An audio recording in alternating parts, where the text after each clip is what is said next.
জারাবনা লিজাহান্নামা কাসীরাম মিনাল জিন্নি ওয়াল ইনস, ওই সমস্ত মানুষের জন্য যারা বাবার সাথে খারাপ ব্যবহার করে, মার সাথে খারাপ ব্যবহার করে, ময় মুরব্বীর সাথে খারাপ ব্যবহার করে, যারা নামাজ পড়ে না এবং শিক্ষক শিক্ষিকার সাথে খারাপ ব্যবহার করে, আমি আল্লাহ ওদের জন্য জাহান্নাম বানাইছি।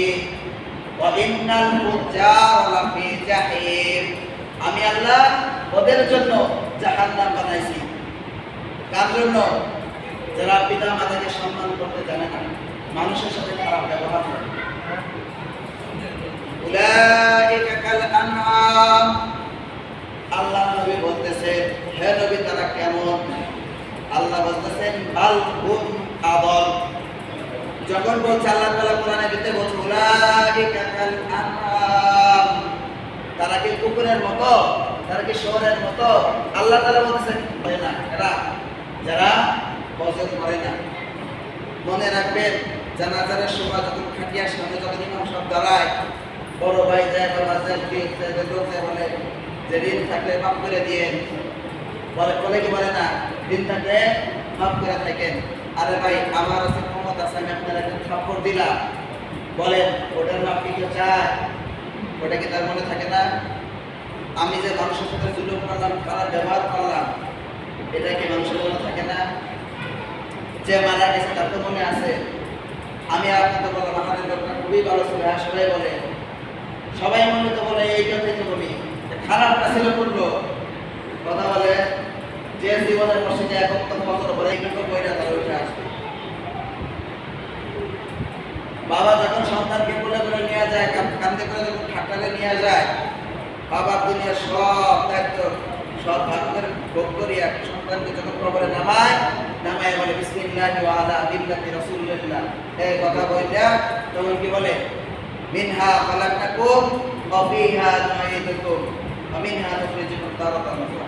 আল্লাহ তাআলা কোরআনের ভিতরে বলতেছেন যে হে মাটির মানুষ, তোমাদেরকে মাটির থেকে সৃষ্টি করেছিলাম, আবার পুনরায় তোমরা মাটির ভিতরে চলে গেলাম। শুধু অহংকার, ক্ষমতা বা মারামারি, ভাই ভাই হিংসা, ভাই ভাই ঝগড়া, এটা বাদ দেয়া দেয়। এগুলো কি করে দেয়? বাদ দেয়া দেয়।